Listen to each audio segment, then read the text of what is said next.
Assalamualaikum warahmatullahi wabarakatuh.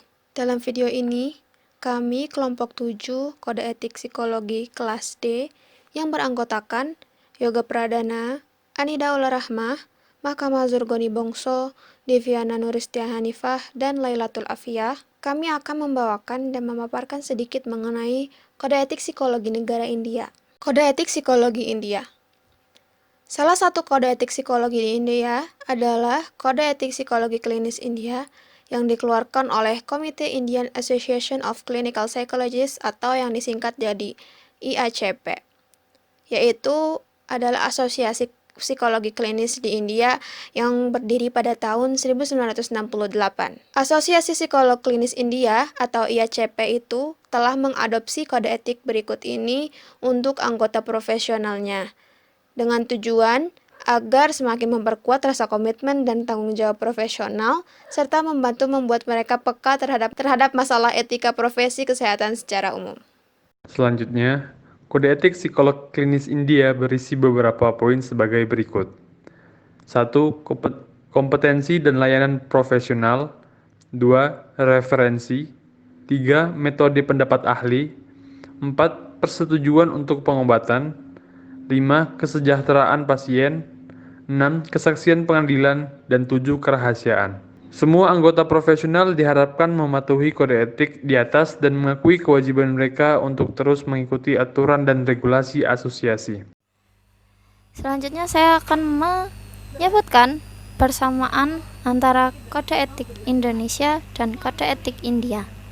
Persamaan pertama yaitu psikolog wajib meningkatkan kompetensi yang dimiliki.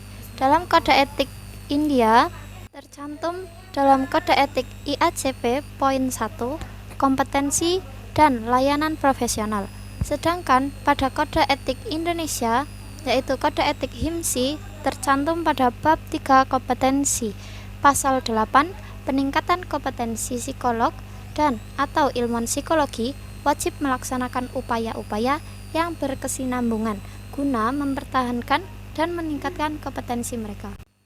Persamaan yang kedua yaitu kerahasiaan data klien hanya dapat diberikan hanya kepada yang berwenang atau bersangkutan. Dalam kode etik India tercantum pada kode etik IACP poin 7 kerahasiaan, sedangkan pada kode etik Indonesia tercantum pada kode etik HIMSI bab 5 pasal 24 mempertahankan kerahasiaan data. Selanjutnya, persamaan yang ketiga, saat bersaksi pada suatu kasus, seorang psikolog diharuskan memberi kesaksian sesuai dengan kebenaran yang ada dan tidak melibatkan perasaan pribadi. Kalau dalam Kode Etik Psikologi Klinis India, terdapat dalam poin ke-6 tentang kesaksian pengadilan. Kalau dalam Kode Etik Psikologi Indonesia atau Kode Etik HIMSI, terdapat dalam bab 10 tentang psikologi forensik pasal ke-59.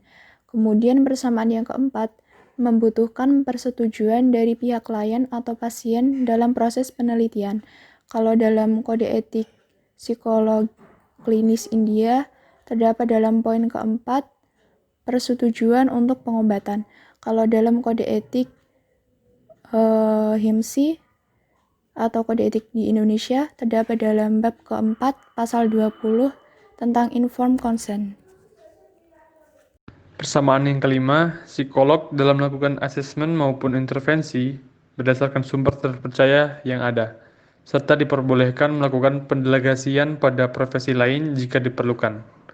Dalam Kode Etik India, hal tersebut disebutkan dalam poin 3, yaitu referensi. Dan kemudian pada Kode Etik HIMSI terdapat pada bab 3, kompetensi, pasal 7, ruang lingkup kompetensi, dan pasal 10, pendelegasian pekerjaan pada orang lain.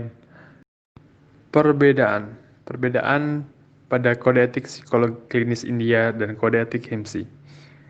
Perbedaan pertama yaitu metode yang digunakan oleh psikolog dalam Kode Etik Psikolog Klinis India telah diatur sedemikian rupa. Dan pada Kode Etik HIMSI, metode yang digunakan oleh psikolog kurang dibahas lebih lanjut atau kurang mendetail. Kemudian yang kedua, Kode etik dalam kode etik psikolog klinis India hanya ditekankan pada profesi psikolog klinis, sedangkan pada kode etik HIMSI, penerapan kode etik berlaku untuk seluruh profesi psikologi. Baik, cukup sekian yang dapat kami sampaikan. Kurang dan lebihnya mohon maaf. Terima kasih telah menyimak sampai akhir. Like apabila Anda suka, share juga apabila bermanfaat. Wassalamualaikum warahmatullahi wabarakatuh.